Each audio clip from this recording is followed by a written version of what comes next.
novamusic.com.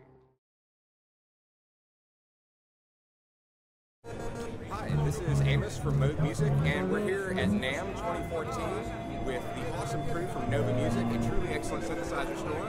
And this is Moog's new offering this year, the Sub 37 analog synthesizer.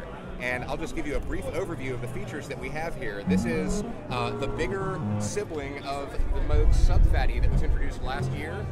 To great acclaim, it has a lot of the same features, but it has a much broader panel, which allows us to put all those amazing features right on the panel at easy hands reach. So you can see here, we have all of these buttons controlling different features of the envelope generators, of the filter, the mixer. I'll just go through the features briefly and let you know what we have on offer here.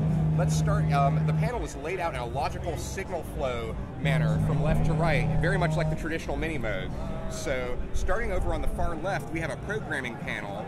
This has an LCD, which this is an early prototype, as you can see. This will give you your preset names, all of your setup functions, and everything will be easy to view and edit there.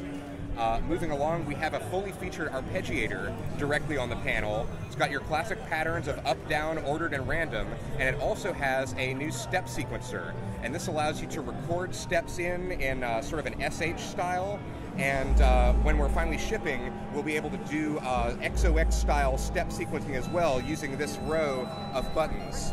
These are also preset quick access buttons, so a performer can easily access any of the 256 presets on board within 1 or 2 button presses using the bank and preset organization scheme.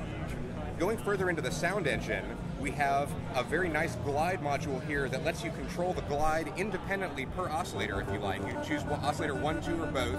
You have multiple types and shapes of glide and controls for gated and legato, and of course you can instantly turn it on or off. All of this is really good for live performance. Moving along further, another thing in the Sub 37 that expands the sonic vocabulary of Moog synths is that we have 2 independent, fully featured modulation buses. So there are 2 free-running LFOs, which can also synchronize to MIDI clock or to the arpeggiator. There's a low and high range, so the total range is from fractions of a hertz up to a kilohertz, so you've got into audio rate modulation. And these are very flexible modulation buses because you can have a programmable mod source, you have multiple independent destinations, you can control pitch for one or the other oscillator or both, so that gets you some cool FM kind of sounds. You've got filter amount independent of your other modulation destinations, and you also have a fully programmable modulation destination.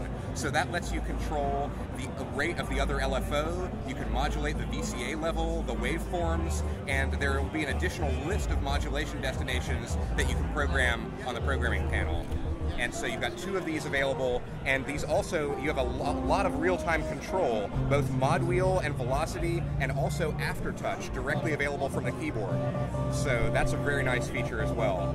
Moving on to the oscillator section, there are 2 juicy, rich Moog VCOs here with hard sync and reset, so you can reset the phase of the oscillators with each key press. This is really nice for modern electronic music where you want a consistent, punchy sound every note. So you've got full octave range and fully continuously available waveforms. Also in the oscillator section is the very new duo mode. This is reference to the paraphonic analog synthesizer, which is what we're calling this. You have 2-note paraphonic action, which means it's a single synthesizer voice, but you can choose to control oscillator 2 independently from the keyboard. So you can have oscillator 1 tracking your low note, oscillator 2 tracking your high note, or vice versa. You can also turn off keyboard control for oscillator 2, which makes it a free-running drone oscillator that you can set to any pitch and then play the other oscillator independently. This is really, really nice for creative sounds. You can play intervals at will.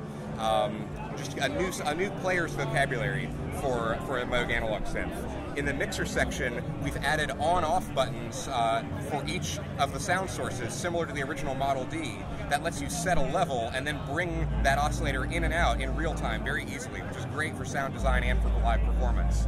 In the filter, we've got the classic cutoff, resonance, and the multi-drive, which we introduced on the Sub Phatty. Additionally, you can set the slope of the filter to 6, 12, 18, or 24 pole, which gives you a much wider sonic vocabulary. This was available on earlier Moog synths, but it was tucked away in a menu. Here we've brought it onto the panel for direct control.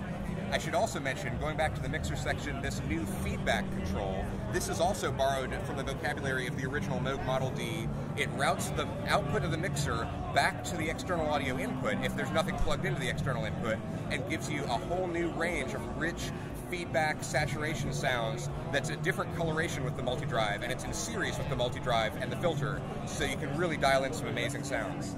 Moving on, lastly here in the envelope generator section, I was referring to these buttons before. These let you do some really cool things with the envelopes, like turn them on and loop them, so they can act almost like additional LFOs with complicated shapes that are set by the attack, decay, and release times.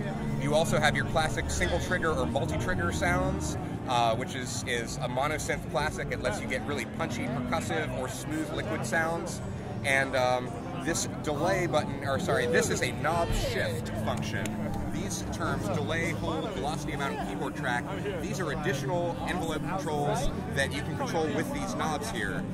Delay is not an audio delay, it's a reference to a delay between when you press a key or the start of the envelope and when the attack stage starts. So it's delay, attack, hold, decay, sustain, release. Really fully featured. This gives you just a rich vocabulary of dynamic contours for your sound.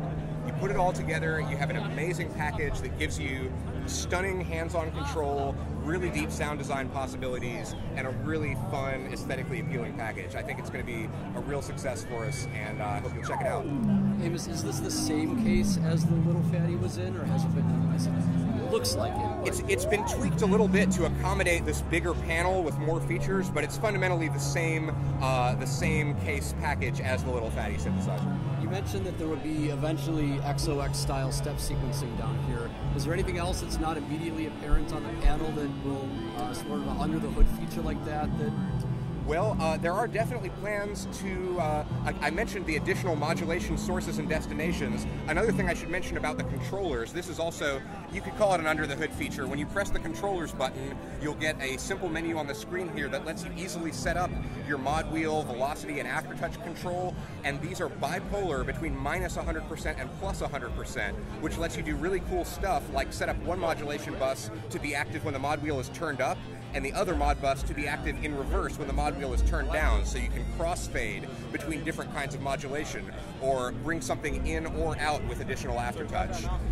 And so the idea is we wanted to put as much as possible on the panel, and anything that's not on the panel we want it to be as shallow and easy to access as possible, so it's really only one or two button presses away. I was going to ask if having the screen allows you to move things that were previously only in a software editor, sort of more under the hood, to be more accessible right from the panel. That's correct. The idea is that by having that screen, it gives you the ability to do more sophisticated editing still without jumping away from the panel and without getting away from the immediacy of working directly with the instrument. And will there nevertheless be a software editor to get things even deeper under the hood, or is it all pretty much available from the panel? It is pretty much all available from the panel, and we plan to ship with a fully featured editor complete with plug-in functionality as well as standalone operation. Oh, that's great. Is that free for owners of this? That'll be free. Okay, it seems like you guys are doing more of the software in-house now, is that right? That's correct. We've sort of developed a team in-house, which I'm leading, along with some very good software designers, to bring you quality software that's designed by the Moog designers and tied in, really well integrated with the hardware. And Minotaur was the first example of that, or? That's correct. Minotaur was the first example, and we've actually gone through a couple iterations. At this time, we're preparing to release a third version, a V3 of the Minotaur editor, which is done by the current in-house team who is responsible for the Sub Phatty editor, which was our more recent release. So we're bringing it together, and we're dialing it in, and our goal is to make sure that all of our synthesizers will have, you can use it just like you would a plug-in, but with all the advantages of hardware as well. So steady march of new features for the Minotaur, and then applying lessons you've learned from Sub Phatty and Minotaur. Exactly right. We're building on our experience with all our prior instruments and trying to make sure that each one that we deliver is more responsive and more tuned in to what people are wanting. Excellent. Thank you, Amos. You're very welcome. Thank you. NovaMusic.com